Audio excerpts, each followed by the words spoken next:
रोना शुरू करवावा तो बंद करवाना है।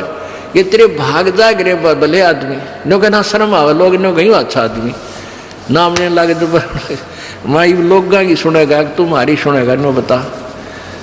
तो इसे ओपन कर्मी प्राणी है। बुढ़ा आदमी 65 साल का होगा, भगवान का नाम मिल गया, पिछले संस्कार से ही होता सारा कुछ। और ईब का नाम लेने लग गया मैं तो रोने लग जाऊँ। अरे तेरा जी भी भगवान ये सब ने दी सा रोना हमारे भगता ने। आँखें में पानी आवे, मालिक की चर्चा हो, ना द्वेष हो, ना राग उठे, ना कोई चोरी करने जी करे, ना कोई जारी करने जी करे, ना बुराई मन में आवे। ये ऐसा जो धुन लग जा। फिर कहते हैं सार शब्द का सुरमा गा लिए जब पति न भावे। सार शब्द यानी जो असली मंत्र आपको दिया जाएगा वो सुरमय जैसा होगा। वो एक न्यारी आपकी जो है ना पहचान बनेगी। उस पर न्यारी जो है ना अलग से आपकी एक और सुंदरता बनेगी। यानी परमात्मा को आप और उस मंत्र सहित और अच्छे लगोगे जिनके पास ये तीनों मंत्र होंगे। कहने का भाव ये आदिन्नी की मांग भरा ले तो चलिए नाड़ झुका के। विनम्रता, अभिमान खत्म हो, विनम्रता आवे और सबके साथ प्यार से बोले, आकड़ नहीं पाड़े। ये लक्षण हो जाने चाहिए आपके अंदर। आदिन्नी की मांग भरा ले, ये जो मांग आप सिंदूर डालते हैं ये आदिन्नी तेरी मांग है। और चलिए नाड़ झुका के यानी नम्रता से रहना, नाड़ झुका के चलना, नम्रता से पेश आना। और संत समागम बरातरी तन ले जावेगा ब्याह के। अब ये सत्संग रूपी बारात है। आत्मा को यहीं से श्रृंगारा जाता है, यहीं से इसको तैयार किया जाता है, ज्ञान सुनाया जाता है। तो ये परमात्मा सत्संग में आने वाली आत्मा ही परमात्मा के पास जाएगी। यानी ये बरात वाले ही बरात ही समझो उस मालिक की है। संत समागम बरातरी तन ले जावेगा ब्याह के। सुरत नृत है डोली तेरी। सुरत और नृत ये आत्मा इनके साथ चलेगी। और बैठ सुन शिखर में जाकर यानी सतलोक में जाकर बैठ जा। और मकर तार का खेल कांगना अलल ध्यान दचा के। अब कांगना खेलते हैं ना, जैसे यहाँ एक मोटा बांध जा, दूसरा मोटा बांध जा रहे नाड़ा और कई गांठ ला जाए। फिर नो कहेंगे पूरा देवर खोल लेगा इसने। कांगना खेल रहेंगे ना खुल जा उबरण के फंड होया करना लंबा चौड़ा सिस्टम। तो परमात्मा कहते हैं अब मकर तार का खेल कांगना छूट ना जाते हैं, छूट गया वो हार जाएगा। तो उस मकर तार का ऊपर से जब आत्मा यहाँ से चलेगी, परमात्मा कई तरीके से इसको कहीं किसी स्थान पर किस तरीके से आपने जाना है। तो आप एक आध बार कभी ध्यान वैसे ही कुदरती लग जाता है, बैठ जाते हैं। कभी आंखें खुली है तो भी बंद हो जाती हैं। और कई बार ऐसा होगा कि एक मकड़ी के तार जैसा आपको लंबा स्ट्रेट बहुत, उसका कोई और छोरा आप नहीं देख सकोगे, ऐसा तार सा नजर आएगा।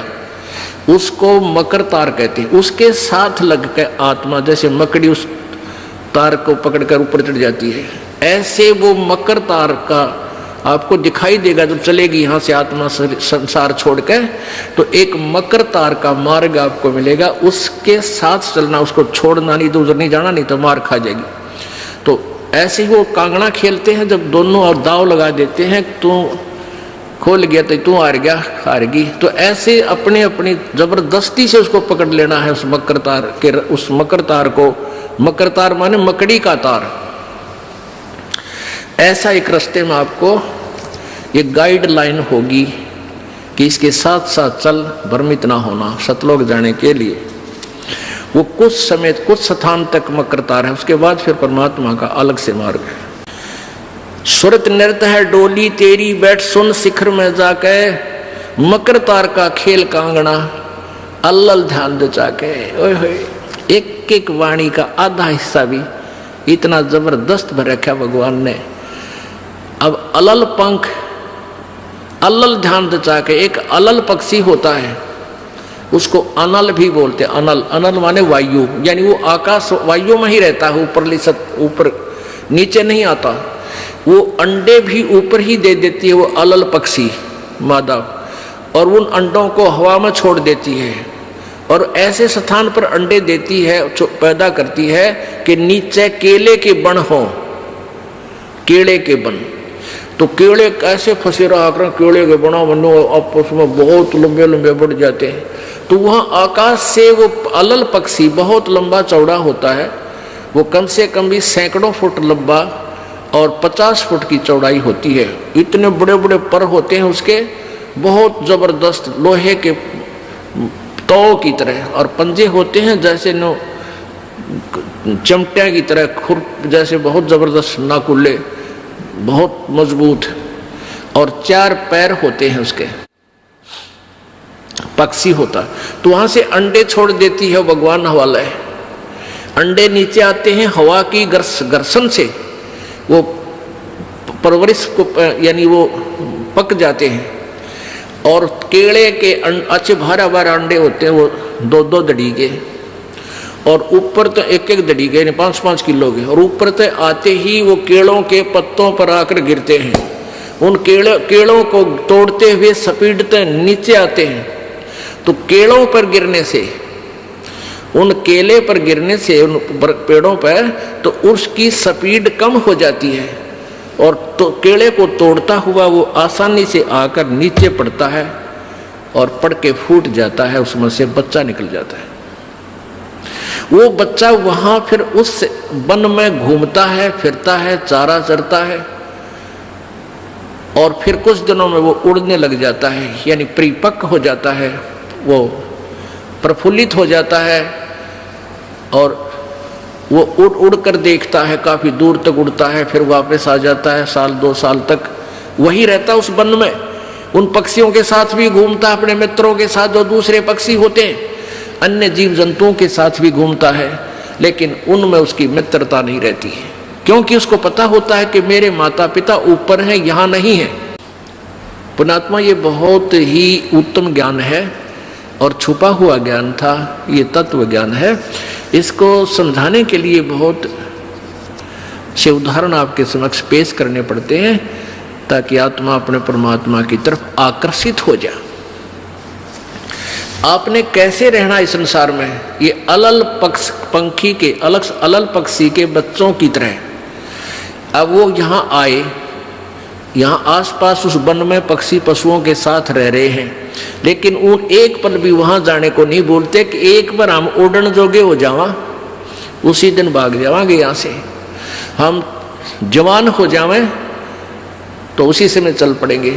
तो जब वो युवा हो जाते हैं और खूब उड़ने योग्य हो जाते हैं, तो चलते समय कहते हैं 5 हाथियों को वो पक्षी, अलल पक्षी ऐसे लटका, क्योंकि उन केलों के वन में हाथी के भी झुंड के झुंड होते हैं, वहाँ होते थे पहले समय में, तब बने नारे रे, तो वहाँ झुंड के झुंड हाथी होते हैं, नो एक दूसरे के सट कर चला कर, सैकड़ों की संख्या में, कई झुंड। तो वो अलल पक्षी उनके ऊपर झपट्टा मारता है, और उसके इतने तेज वो होते हैं 1.5 फुट के पंजे, और उनको ऐसे फंसा लेता है चारों हाथियों को, 4 हाथियों में, और 5वें ने नोक मुंह के साथ, कहते 5 हाथियों को उठाकर वो अलल पक्षी आकाश में चला जाता है अपने माता पिता के पास, और फिर उनका आहार लेकर जाता है, वो आहार उससे उनसे करते हैं। तो अब आप यहाँ आए हो, अलल पक्षी की तरह ध्यान रहे, एक पल भी वो पक्षी का बच्चा अपने माता पिता को नहीं बोलता कि मैं यहाँ का नहीं हूँ, मेरे तो ऊपर है माता पिता, और जब मैं यहाँ से जब जाने जोगा हो जाऊंगा 1 मिनट में चल पड़ूंगा। तो आप उस अलल पक्षी के बच्चे की तरह यहाँ अब तैयार हो, अच्छी खुराक खाओ राम नाम की, और मजबूत हो जाओ, और चलते समय इस राम नाम की कमाई लेकर ऊपर चलेंगे।